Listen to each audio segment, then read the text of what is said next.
Assalamualaikum warahmatullahi wabarakatuh. Perkenalkan, nama saya Nurhayati Eskom, peserta pelatihan dasar CPNS 2021, Angkatan 40 kelompok 3. Podcast ini merupakan tugas dari Agenda 2 Nilai-nilai Dasar PNS yang diampu oleh Bapak Dr.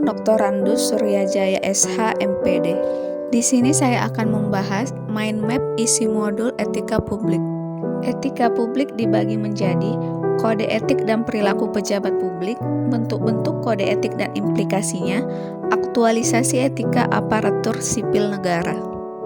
Yang pertama, kode etik dan perilaku pejabat publik.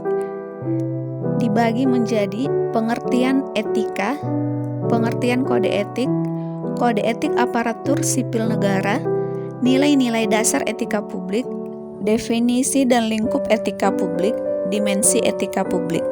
Etika publik adalah refleksi tentang standar atau norma yang menentukan baik atau buruk tindakan dan keputusan untuk mengarahkan kebijakan publik.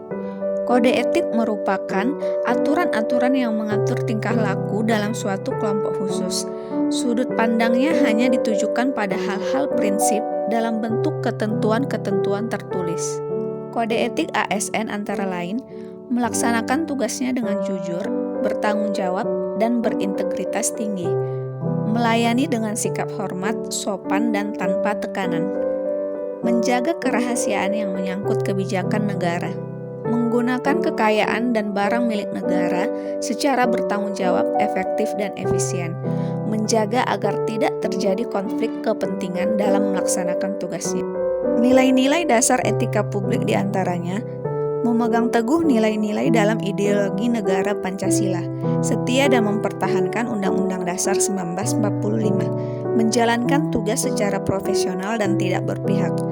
Dimensi etika publik dibagi menjadi 3, dimensi kualitas pelayanan publik, dimensi modalitas, dan dimensi tindakan integritas publik. Selanjutnya, bentuk-bentuk kode etik dan implikasinya. Pentingnya etika dalam urusan publik.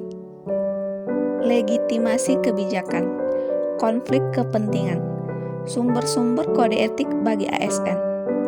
Etika dalam urusan publik. Para pejabat publik wajib menaati prosedur, tata kerja, dan peraturan-peraturan yang telah ditetapkan oleh organisasi pemerintah. Sebagai pelaksana kepentingan umum, para pejabat atau pegawai wajib mengutamakan aspirasi masyarakat dan peka terhadap kebutuhan-kebutuhan masyarakat. Legitimasi kebijakan. Setiap jenjang pemerintahan memiliki lingkup kekuasaan masing-masing yang dipegang oleh pejabatnya. Semakin tinggi dan luas kekuasaan seorang pejabat, semakin besar juga implikasi dari penggunaan kekuasaan bagi warga masyarakat. Oleh sebab itu, azas etika publik mensyaratkan agar setiap bentuk kekuasaan pejabat dibatasi dengan norma etika maupun norma hukum. Konflik kepentingan.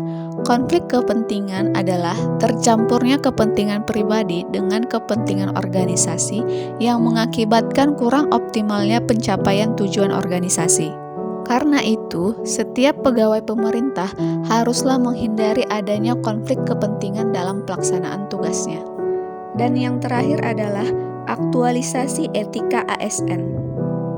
Demikianlah mind map isi modul etika publik. Sekian dan terima kasih.